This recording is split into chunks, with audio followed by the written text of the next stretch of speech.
In collegiate sports, injuries are often seen as part of the game, but behind every sprained ankle, torn ligament, or concussion, there's a student trying to stay on track academically, emotionally, and physically. Today, we explore what happens after the injury and how student athletes cope, recover, and return. Today, we will be discussing how young people balance academics, training, and performance, all while navigating the challenges that injuries bring. This isn't just about sports medicine, it's about mental health, identity, and social support, and the systems surrounding them, based on real life experience by a student and an expert in the field. At the end of the video, we will be discussing some of the resources that are available around us and also what could get in the way to access those resources and how we can navigate those barriers and get past through them. So let's hear from our athlete. Hi, my name is Patrick Lynch, and I played on the men's rugby team here at Durham College. So a few years back, I happened to have broken my leg in the summer before school started. Playing rugby. One of my biggest struggles, like in terms of just like social life, was just I wasn't really able to go out with my friends and do different things. I was kind of very like isolated and alone because of the fact that I was in a cast and didn't have much mobility to go places. Yeah, so it did affect me pretty mentally. At that time, I was probably about 19, 20, and there was scouts coming out to watch our games for us because they're just starting up a professional league around that time. And it was kind of psychologically really draining just because when you play at a top level of performance, you want to be at the best physical peak that you can be. Some of those opportunities that would come your way aren't there because of the injury. So you really have to fight. You have to really kind of sort through your brain and figure out what can you do to keep yourself proactive and positive mindset to push yourself to come back from that. So luckily, I did have a pretty good support system. My coach, a bunch of my teammates, and our athletic therapist here at the school at the time, they were like a really big help support system for me. They kept me very positive and helped me strive to push myself to go a little harder to make my return back to playing sports very seamless and good. So I was very thankful for them to help me with that stuff. My major support was my family. If you're a student that lives kind of away from home, maybe you may not have that kind of a resource to you, so it might be a lot more difficult. But for me, luckily, I live close to the school, so I did have my family with me, and they did help keep me in a positive mindset a lot of the time. 100%, yeah. I would definitely say that I've seen other teammates that have not had the same support system that I had, and they went through a lot more of a mental struggle on trying to keep themselves positive and just keep more of a healthy lifestyle than I did. So for me, I do think that having a good support system around you will completely change the outcome of what happens after an injury.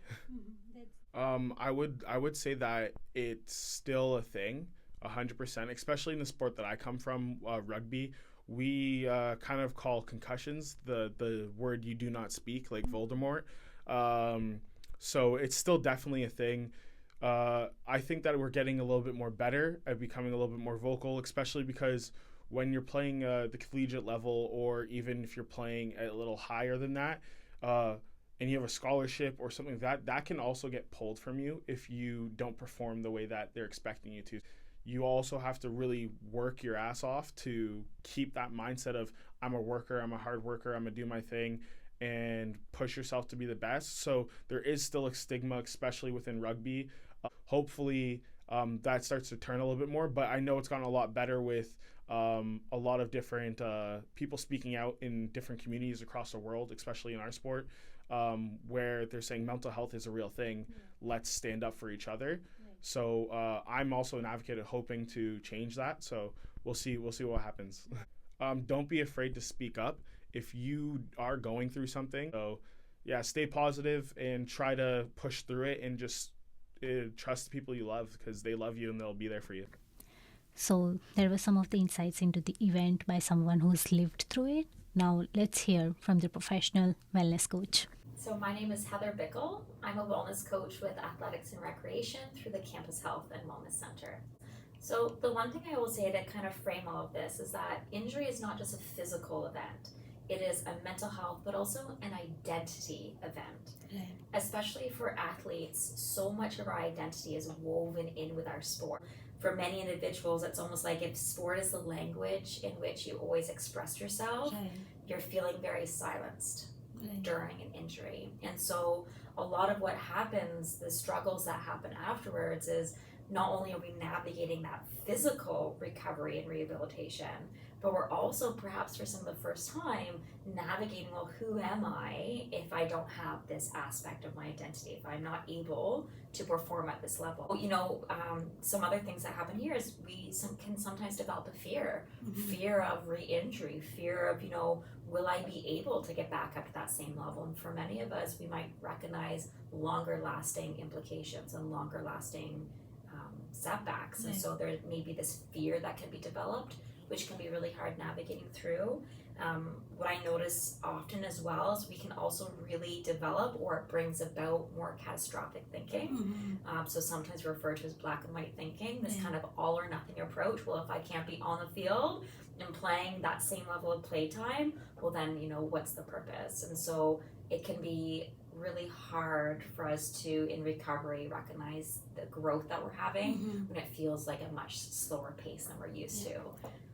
Absolutely, yeah. And so, there's a loss of our practice, a lot of loss of our routine, but a really important highlight, that loss of our community, the loss of our social connections. And so when we think about best practices in rehabilitation, we still want to be seen as part of the team. What does it truly mean to be part of a team? What does it mean to be an athlete? I love sharing with athletes, really kind of reprogramming the way that we view athleticism. Right.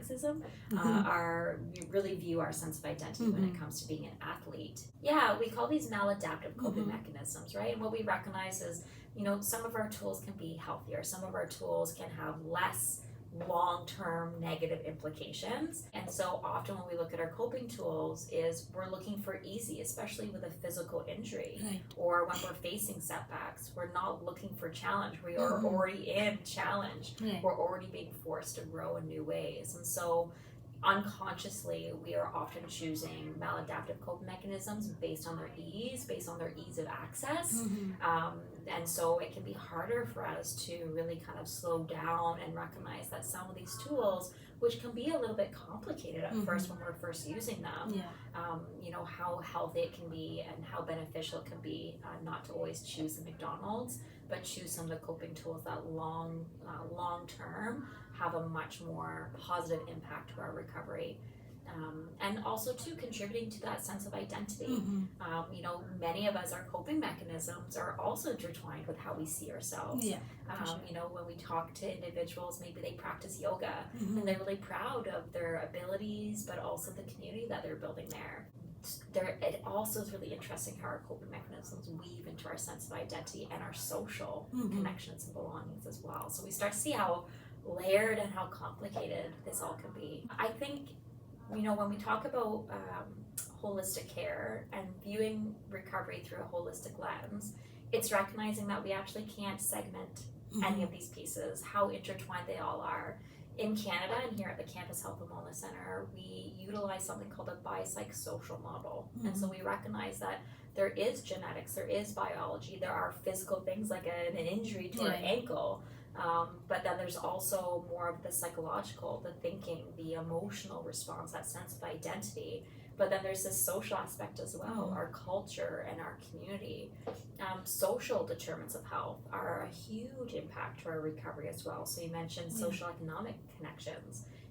This also changes our access to coping tools. Yoga and kale is really expensive.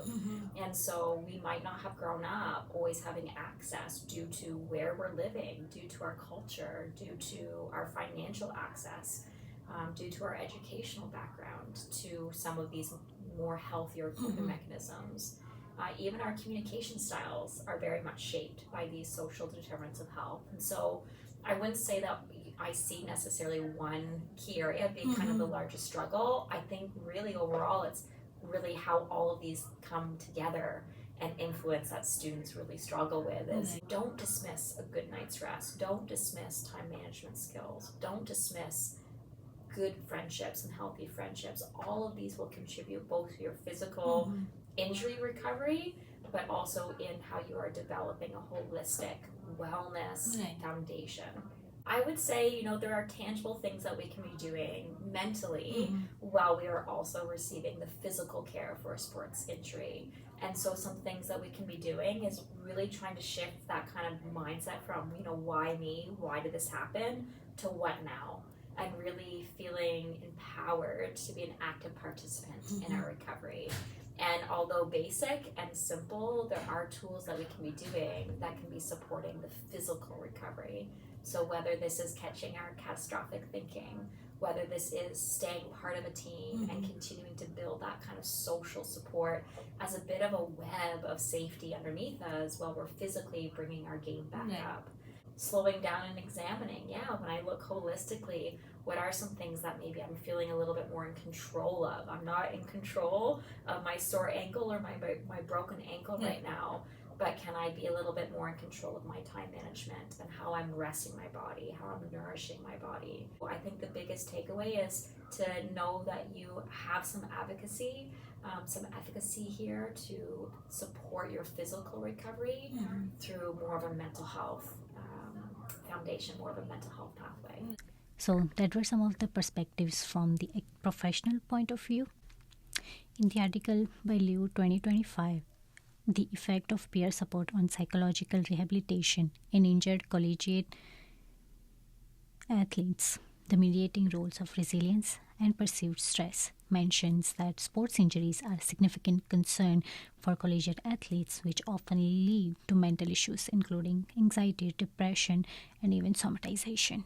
The study also finds that peer support, when implemented as an early intervention or complementary treatment, can complement professional psychological interventions, contributing to a comprehensive, multidimensional psychological support system.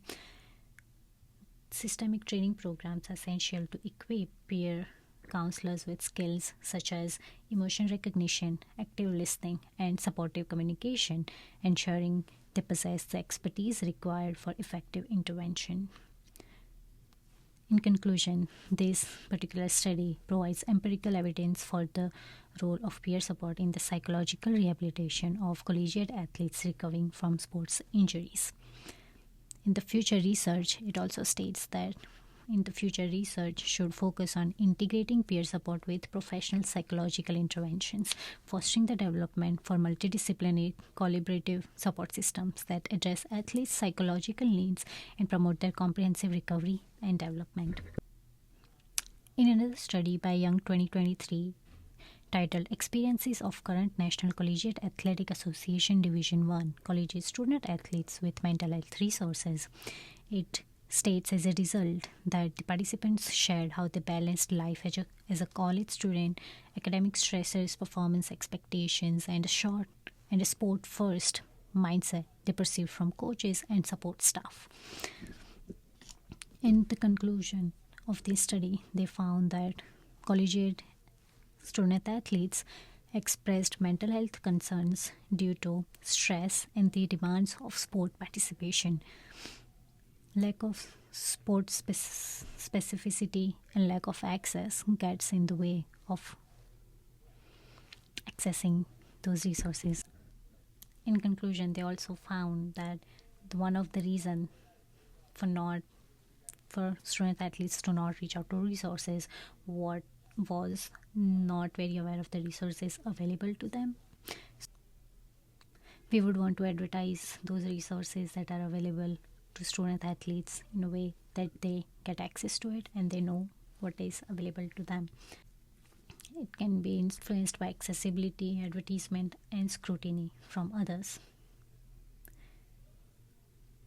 Now, in the hopes of reducing stigma, eliminating a sport-first mindset, and increasing mental health service use, student athletes in Ontario can access mental health support through their post-secondary institutions, provincial and national organizations, and crisis hotlines.